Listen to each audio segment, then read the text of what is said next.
Écoutez Sichot, Chelek Yudalef, Sicha Aleph sur Trouma. Dans la paracha, on parle de trois prélèvements. Le prélèvement des socles, le prélèvement pour le Mishkan en général et le prélèvement des Shkalim. Ici, le Rabbi va se concentrer sur le prélèvement des socles et le prélèvement du Mishkan en général. On sait que chaque chose dans la Torah, c'est un enseignement pour chaque juif, en chaque époque et en tout lieu. Et à plus forte raison, quelque chose qui parle du Mishkan, qui est le sanctuaire. On sait que chaque juif, c'est un sanctuaire pour Dieu. Et donc, forcément, tout ce qui est lié au sanctuaire, ça a un équivalent spirituel dans notre service de Dieu, puisque le sanctuaire, c'est notre cœur dans lequel on doit faire résider Dieu. Donc, forcément, dans notre service de Dieu, il y a un équivalent de tout ce qui concerne le sanctuaire, le Mishkan. Les socles, dans le service de Dieu, ça représente la soumission à Dieu, la Kabbalatol, la soumission profonde de l'essence de l'âme à Dieu. Et c'est pour ça que les socles étaient la base de tout le Mishkan, ça tenait les poutres, etc. Même si c'est la partie la plus basse, a priori, ça paraît un service de Dieu qui n'est pas aussi bien que celui qui va être fait avec cœur, etc. Malgré tout, c'est le fondement et la base de tout. Ensuite, on a le prélèvement du Mishkan en général. Ça représente les 10 forces de l'âme de chaque juif qui doit utiliser dans son service de Dieu. Et c'est pour ça que la trouma des socles, chacun devait donner la même somme, un demi-shekel. Alors que la trouma générale, du Mishkan en général, chacun donnait ce qu'il voulait. La soumission à Dieu, ça concerne tout le monde sans exception, chaque juif. Alors que les 10 forces profondes de l'âme, on reconnaît que chacun a des forces différentes de son prochain. Malgré tout, on trouve quelque chose d'étonnant. C'est que la trouma des socles, qui représente la soumission à Dieu, donc tout le monde, ça s'appliquait uniquement aux hommes de plus de 20 ans. Alors qu'on vient de dire que la soumission, c'est pour tout le monde.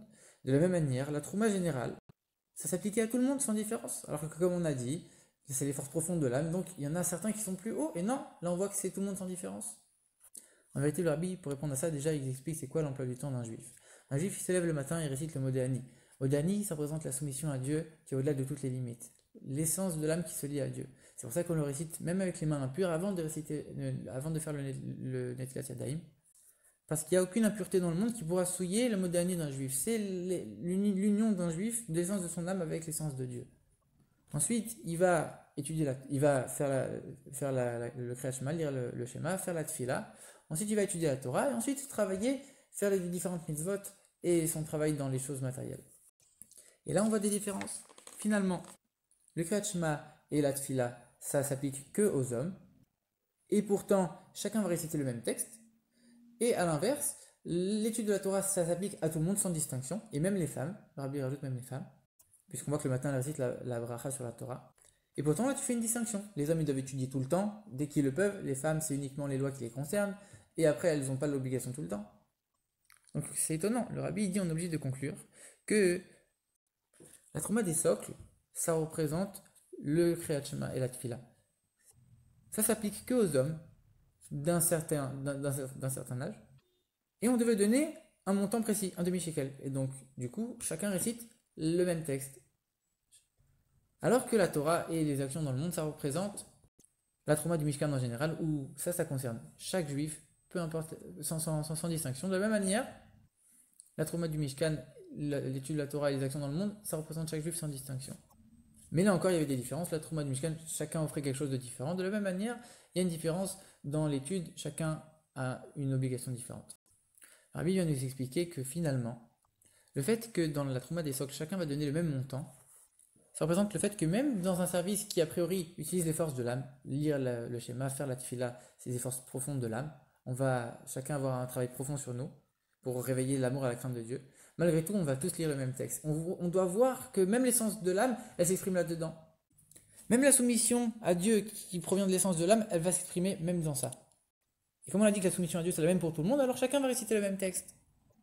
Malgré tout, comme on l'a dit, c'est un travail profond, c'est un travail personnel avec les forces de l'âme personnelle, et donc du coup, forcément, comme nous on est limité, ce sera toujours quelque chose de limité, c'est du bas vers le haut. Alors que la deuxième partie du travail, comme on a dit, l'étude de la Torah et le travail dans le monde, de faire de ce monde une demeure pour Dieu, ça c'est du haut vers le bas, c'est quelque chose qui est illimité. Et donc du coup, il n'y a pas de différence, homme, femme ou enfant. Mais le Rabbi rajoute, même ça c'était Nid Vatlev, on devait le faire avec un don du cœur, avec un sentiment dans le cœur, parce que finalement, même si c'est pas un effort profond comme la Tfila et le Kriyat Shema, c'est quelque chose qui vient du haut vers le bas, c'est un peu un coup de pouce de Dieu. Malgré tout, on doit quand même faire notre effort pour ressentir les choses et le vivre de manière profonde. Et dans le Mishkan, il y avait les deux. Seulement, il faut savoir que la majorité, l'essentiel, c'était le don du Mishkan en général. Donc, l'étude de la Torah et le travail dans le monde, ça c'est l'essentiel du travail, mais il faut savoir que le premier, c'était le don des socles. l'essentiel, la base de tout, c'est la soumission à Dieu, qui est représentée par le Kriyat Shema et la Tefillah. Et c'est uniquement grâce à ceux qui vont faire le Shema et la Tefillah que les autres pourront faire leur travail dans les choses matérielles comme il se doit. Et le Rabbi rajoute que le modèle il est représenté par quoi? Par le fait que Moshe Rabbeinu il a réuni tout le monde avant de d'énoncer ses ordres de la Trouma du Mishkan, de la Trouma des socles. A priori, il aurait pu réunir que les hommes, leur parler des socles, et ensuite tout le monde leur parler du Mishkan. Non, Moshe Rabbeinu il a réuni tout le monde. Ça représente le modèle. Chacun est au même niveau. La soumission de l'âme d'un juif, elle est la même pour chaque juif. Et là-dessus, il n'y avait pas de différence. Et en faisant ça, Moshe Rabbeinu il a réveillé l'âme de chacun, la profondeur de l'âme de chacun. De la même manière, le Moshe Rabbeinu de chaque génération réveille et donne la force à chaque juif d'accomplir son travail, que ce soit dans le travail des socles ou le travail du Mishkan en général. Donc dans le travail personnel et profond ou dans le travail de faire de ce monde-là une demeure pour Dieu.